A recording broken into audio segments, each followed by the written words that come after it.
Welcome to This Explainer. Today, we're doing a complete first principles breakdown of a truly wild medical mystery, Cushing Syndrome. We're going to explore exactly what happens when the incredibly delicate chemical messaging systems in our bodies go awry and how medical detectives manage to track down and fix the problem. I want you to think about this for a second. What actually happens when your body's ultimate survival hormone just refuses to shut down? Cortisol is literally built to save your life in a crisis, right? It mobilizes energy, it sharpens your response. But when that natural off switch breaks, this life-saving molecule turns incredibly toxic, relentlessly breaking down the exact same body it was meant to protect. Now, Cushing syndrome isn't defined by just one single symptom. It's a chronic, entirely systemic condition. It happens because of this relentless chronic exposure to excess glucocorticoids. And this overload can be exogenous, like from taking steroid medications, or endogenous, meaning your body is just overproducing it all on its own. Here is our roadmap for today. We'll start with normal physiology, move into defining Cushing syndrome, look at the signs and clinical presentation, dig into the screening and diagnostics, and finally talk about fixing the system. All right, part one, normal physiology, the HPA axis, and cortisol production. So the journey of cortisol actually begins deep inside the brain with the hypothalamus and that tiny pea-sized pituitary gland. These structures send chemical signals all the way down to the adrenal glands, which sit like little walnuts right on top of your kidneys. It's a massive, beautifully synchronized communication network. You can kind of think of this process like a highly regulated factory line right inside the adrenal cortex's zona fasciculata. It's really fascinating. It all starts with just plain cholesterol. That gets transported into the mitochondria via the star protein, and then boom, key enzymes like CYP1A1 and 11-beta-hydroxylase go to work. They systematically convert it step by step, from pregnenolone to progesterone to 11-deoxycortisol and finally active cortisol. Keep those specific enzymes in mind, especially 11-beta-hydroxylase, because they're going to be major targets when we look at fixing the system later on. The absolutely crucial thing here is that this hypothalamic pituitary adrenal, or HPA axis, relies on a strict circadian rhythm and a tight negative feedback loop. Cortisol peaks in the morning, around 20 to 25 micrograms per deciliter, just to wake you up, and hits a strict low of 5 to 10 in the evening so you can actually sleep. Sure, extreme stress, like a major illness or an intense workout, can temporarily override this, surging those levels up to 5 times the normal amount. But normally, when cortisol gets high, it tells the brain to cut the signals and shut the factory down. Moving on to part two, defining Cushing syndrome, when the system overloads. So what happens when that life-saving negative feedback loop just completely fails?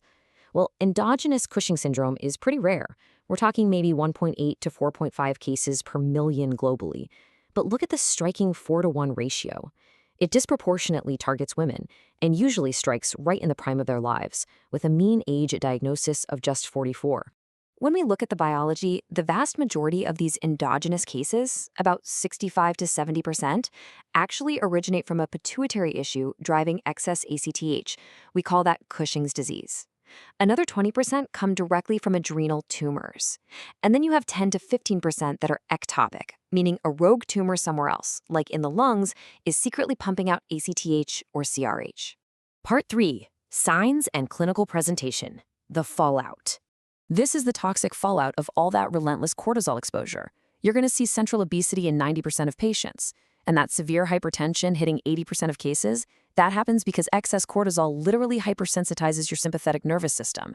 It dramatically upregulates alpha-1 receptors on your blood vessels, making them squeeze incredibly tight, and beta-1 receptors in your heart, forcing it to pump way harder and faster. On top of that, the skin thins out, causing facial plethora and easy bruising, while muscle weakness and osteoporosis show us how the body is basically being dismantled from the inside out. Part 4, screening and diagnostics, the medical detective work. Tracking down the culprit requires some serious detective work. We have to split our diagnostic approach into 2 distinct sequential phases. First, we just have to answer, is it actually Cushing's? We screen to confirm the disease with tools like the 1 milligram overnight dexamethasone suppression test, or checking for a loss of that circadian rhythm with late-night salivary cortisol, or measuring a 24-hour urine-free cortisol. You absolutely need at least 2 positive tests here. Then and only then do we move to etiology to hunt for the specific cause. That's where we use plasma ACTH levels, high-dose suppression tests, and advanced MRI or PET imaging to pinpoint the rogue tumor. Finally, part 5, fixing the system, targeted interventions. Now, surgery is very often the definitive first-line answer for this. For pituitary causes, transsphenoidal surgery, or TSS, boasts an incredible 70 to 90% remission rate for microadenomas. If the problem is the adrenal gland itself, a laparoscopic adrenalectomy gives us a greater than 95% cure rate for benign tumors. And hey, if surgery isn't entirely successful, we can even bring in highly targeted stereotactic radiosurgery to mop up whatever is left over. But what if surgery isn't an option right away, or we're waiting for it to work? That's when we turn to pharmacology, to shut down that steroidogenesis factory line we talked about earlier. Drugs like ketoconazole go in and directly inhibit those crucial cytochrome P450 enzymes, like 11-beta-hydroxylase, literally stopping cortisol production in its tracks.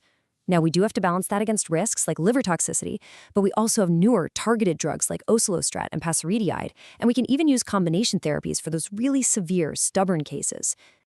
As we wrap up this explainer, I want to leave you with a thought that really highlights the fragile, intricate beauty of human endocrinology. We've just seen how a single, microscopic tumor can completely derail our primary survival hormone. It really makes you wonder, doesn't it? What other invisible, highly regulated feedback loops in our bodies are quietly maintaining our survival, our balance, and our health every single second of every single day?